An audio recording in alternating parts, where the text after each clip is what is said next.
Good morning students. Today in computers class we will read our next topic, that is nested loop. Chapter number हम जो read कर रहे हैं Python का हमारा मोर ऑन पाइथन, जिसमें हमने पाइथन के बारे में जाना है, क्या हम कीवर्ड्स होते हैं, आइडेंटिफायर्स होते हैं, लूपिंग क्या होती है, टाइप्स ऑफ लूप्स क्या होते हैं, कैसे वो वर्क करते हैं, हमने क्लियर एक्सप्लेनेशन के साथ हमने इसे जाना था। आज हमारे पास टॉपिक है नेस्टेड लूप। लूप से ही रिलेटेड हमारा टॉपिक है। नेस्टेड लूप का मतलब होता है लूप के अंदर लूप लगाना। जैसे हमने लास्ट क्लासेस में टाइप्स ऑफ लूप्स के बारे में पढ़ा कि वाइल लूप, फॉर लूप, ये दो टाइप्स के लूप हमारे पाइथन में होते हैं। हम किसी भी लूप के अंदर जब एक और लूप लगाते हैं, यानी कि लूप के अंदर लूप लगाने को क्या कहा जाता है? Nested loops. Nested loop means loop with in a loop. Nested loop का मतलब है लूप के अंदर लूप लगाना। It can be a combination of while with in four, four with in while, while with in while और four with in four. कह रहा है ये किसी भी लूप का कॉम्बिनेशन हो सकता है, चाहे हमने वाइल के अंदर फोर को यूज किया, यानी कि पहले हमने वाइल लगाया, वाइल के अंदर हमने फोर लूप लगा दिया, फोर लूप पहले लगाया, वाइल फोर के अंदर लगा दिया, या वाइल के अंदर वाइल लगाया, या फोर के अंदर फोर लगाया। हम किसी भी तरीके से लूप, नेस्टेड लूप क्रिएट कर सकते हैं। The syntax of nested loop is, nested loop का सिंटेक्स यानी कि लिखने का तरीका क्या होता है। जैसे कि इसने वाइल के अंदर फोर लगा रखा है, तो वाइल को लिखने का हमारा सिंटेक्स क्या था? वाइल और एक्सप्रेशन यानी कि उसकी कंडीशन 1। अब वाइल का लूप जब रन करेगा ये कंडीशन को चेक करेगा। अगर ये कंडीशन ट्रू होगी देन वाइल का ब्लॉक रन करेगा। वाइल के ब्लॉक में हमारे पास स्टेटमेंट थी, स्टेटमेंट के साथ हमने एक और लूप चला दिया, उस लूप में कंडीशंस को हमने चेक कर दिया। समझे? तो इसको बोलते हैं लूप के अंदर लूप। अब जैसे वाइल लूप के अंदर फोर लूप लगाया गया है तो इसे बोलेंगे nested loop, loop with in a loop. अब पहले वो वाइल को चेक करेगा, अगर तो वाइल की कंडीशन हमारी फुलफिल हो जाती है देन वो उसके ब्लॉक को रन करेगा। उस ब्लॉक के अंदर फिर वो फोर को रन करेगा। फोर की कंडीशन जब तक ट्रू होगी फोर के जो स्टेटमेंट है उसे रन करेगा।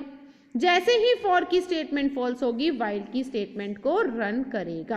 क्लियर? इसे हम विद एन एग्जांपल समझते हैं। जैसे कि a की वैल्यू 1 है, यानी कि a नाम का वेरिएबल है, उसकी वैल्यू 1 है। b लिया, उसके अंदर वैल्यूज फिक्स करा दी 200, 300, 400। इसके डिक्लेरेशन के तरीके से हमें पता चल रहा है कि ये 4 के लिए वैल्यूज को फिक्स करवाया गया है।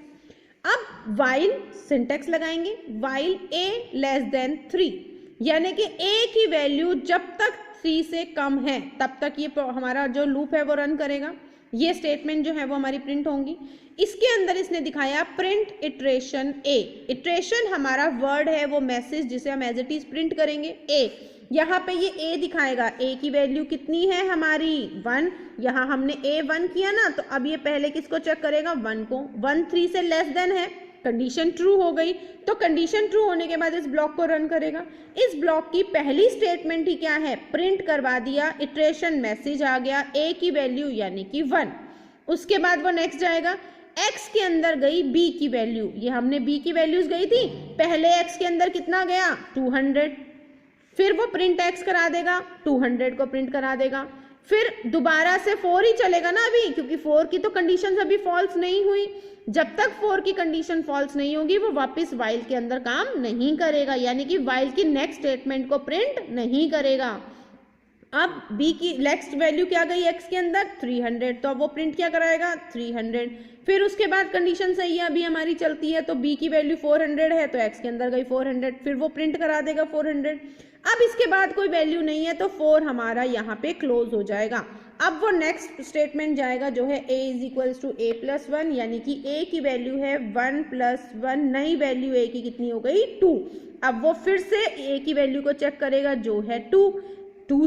3 से छोटा है, वो 2 को प्रिंट कराएगा। फिर वो x की वैल्यूज को b की वैल्यूज को 3 टाइम्स प्रिंट कराएगा। फिर इसकी वैल्यू चेंज हो जाएगी, ये इसके आउटपुट में देखो क्लियर है कि पहले इटरेशन 1, यहाँ पे इटरेशन ए की वैल्यू पहले 1 थी, बी की वैल्यू को प्रिंट कराया 200, 300, 400, फॉल्स हो गया तो ए की वैल्यू इंक्रीज हो गई, 2 हो गई। इटरेशन अब ए की वैल्यू जो सेकंड है यानी कि 2, उसके बाद सेम एज इट इज 200, 300, 400। इसे बोला जाता है लूप इन अ लूप, यानी कि हमने वाइल के अंदर 4 को चलाया, जब तक वाइल की कंडीशन ट्रू है हमारा ये काम करेगा। 4 में कंडीशन चेक होगी, 4 की कंडीशन जब तक ट्रू होगी इससे रिलेटेड एक स्टेटमेंट एग्जीक्यूट होगी, उसके बाद वाइल की स्टेटमेंट एग्जीक्यूट होगी। होप आपको नेस्टेड लूप का कंसेप्ट क्लियर है। नेक्स्ट हमारा टॉपिक है ब्रेक स्टेटमेंट। नाम से ही पता चल रहा है ब्रेक, ब्रेक मतलब रोकना ना, किसी चीज को रोक देते हैं हम। तो ब्रेक स्टेटमेंट का क्या यूज है? It is use to get out of a loop forcefully. कह रहे जब आपको लूप से जबरदस्ती बाहर आना हो तो हम ब्रेक स्टेटमेंट का यूज करते हैं। It is usually used with in an if statement. कह रहे मोस्टली जो यानी कि ज्यादातर इसे हम इफ स्टेटमेंट के साथ यूज करते हैं। Syntax of break statement is if condition, if के साथ यूज करते हैं ना, अभी हमने देखा इफ के साथ हम लगाएंगे कंडीशन कि हमारी क्या कंडीशन हमें लगानी है, उसके बाद हम लगा देंगे ब्रेक। यानी कि अगर हमारी कंडीशन सही भी है, अगर हमारी ये कंडीशन काम भी करती है, ट्रू भी है इसका रिजल्ट, तो भी वो क्या कर देगा? ब्रेक कर दे, मतलब आगे उसको काम नहीं करने देना है। तो इसको जब हम जबरदस्ती किसी भी लूप को रोकना चाहते हैं देन हम ब्रेक स्टेटमेंट का यूज करते हैं। एग्जाम्पल, ए की वैल्यू 1, ए की वैल्यू 1 वाइल के अंदर लगाया ए लेस देन 10, यानी कि ए तब तक ये लूप काम करेगा जब तक ए की वैल्यू 10 से कम है, यानी कि 9 तक, 1 से लेकर 9 तक काम करेगा। लेकिन वो कह रहा है if A is equal to, यहाँ डबल इक्वल मतलब अगर ए की वैल्यू 5 के इक्वल हो जाती है, यानी कि जहां पर ए की वैल्यू 5 हो गई वहां पे वो क्या कर देगा? ब्रेक कर देगा। यानी कि हमारी स्टेटमेंट 9 तक चलनी है लेकिन 5 के बाद ही वो क्या कर देगा? ब्रेक कर देगा और हमें ए को प्रिंट कराना है। पहले ए की वैल्यू 1, फिर इंक्रीज हो जाएगी 2, फिर इंक्रीज हो गई 3, फिर इंक्रीज हो गई 4।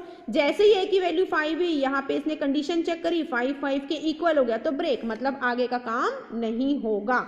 ये होता है हमारा ब्रेक स्टेटमेंट। क्लियर? नेक्स्ट है हमारा कंटिन्यू स्टेटमेंट। कंटिन्यू मतलब लगातार चालू रखना, उसको हम बोलते हैं continue statement. It is use to bypass all the succeeding statements of a loop. कह रहा है बाईपास करनी है आगे आने वाली जितनी भी स्टेटमेंट्स हैं लूप को, उसके लिए हम कंटिन्यू स्टेटमेंट को यूज करते हैं। It is used when you do not want to the loop to execute any of its statement for a certain value. कह रहा है इसे हम तब यूज करते हैं जब आप लूप को, कह रहा है do you want the loop to execute any of its statement for a certain value. कह रहा है जब आप चाहते हैं कि आपका लूप वैल्यू को डिस्प्ले करवाए, तब तक के लिए हम उसके बाद उसको कंटिन्यू चलाएंगे, तो हम कंटिन्यू स्टेटमेंट का यूज करते हैं। In other words it ignores the loop statement. कह रहा है लूप की स्टेटमेंट को इग्नोर कर देता है। Continue is generally used with if statement. Continue भी किसके साथ यूज किया जाता है? इफ स्टेटमेंट के साथ। इसका सिंटेक्स क्या है? इफ कंडीशन कंटिन्यू, यानी कि पहले इफ की कंडीशन लगाई, उसके बाद हमने वर्ड यूज किया कंटिन्यू। एग्जांपल में ए की वैल्यू 1, ए की वैल्यू 1 डिफाइन कर दी, while A less than 10, A क्या है? Less than 10। If A is equal to 5 then continue print A. अब ये देखो क्या कह रहा है, हमने यहाँ पे लास्ट इसी एग्जांपल में यहाँ ब्रेक का यूज किया था, तो 5 जैसे ही वैल्यू आई वो हमारी वहीं पे ब्रेक हो गई, ठीक है। लेकिन ये कह रहा है 5 अगर इक्वल है तो उसके बाद कंटिन्यू रखेगा। अब यहाँ आउटपुट में देखो इसने 5 नहीं दिखाया, बाकी सभी 9 के 9 तक उसने प्रिंट करवाए हैं। दैट मीन्स वो हमारे लूप को कंटिन्यूशन में रख रहा है। समझ आया? इसे बोलते हैं कंटिन्यू। अगर हमें इसे फोर्सफुली रोकना है देन हम यूज करेंगे ब्रेक। अगर हमें अपने लूप को, कंडीशन को कंटिन्यूशन में चलते रहने देना है लगातार, देन हम स्टेटमेंट यूज करेंगे continue. Clear? Memorise break and continue statement always work for the immediate loop in which they are defined. कह रहा है ब्रेक और जो कंटिन्यू स्टेटमेंट हम यूज करते हैं वो हमेशा सिर्फ उसी लूप में काम करता है जिसे हम डिफाइन करते हैं। जैसे अब हमने ये कंटिन्यू वाइल में डिफाइन किया तो ये इसी लूप के साथ काम करेगा। इसी प्रोग्राम में अगर हम कोई और लूप लगाएंगे तो उसमें ये स्टेटमेंट वर्क नहीं करेगी। उसमें अगर हमें ये लगाना है तो हमें फिर से लिखना पड़ेगा। Okay, in this example you skip the print statement for a when it was equal to 5 using the continue statement। कह रहा है आपने क्या किया इस एग्जाम्पल में, जब a की वैल्यू 5 के इक्वल हो गई तो आपने नंबर 5 को क्या कर दिया? स्किप कर दिया और आगे अपने स्टेटमेंट जो कंटिन्यू रखी। क्लियर। आज का आपका होमवर्क यही है कि आपको नेस्टेड लूप का टॉपिक, ब्रेक स्टेटमेंट का टॉपिक, कंटिन्यू स्टेटमेंट का टॉपिक, इनके इंटरनल और आपको इसके सिंटैक्स और एग्जाम्पल अच्छे से रीड करने हैं और इन्हें लर्न करना है। Okay students, thank you.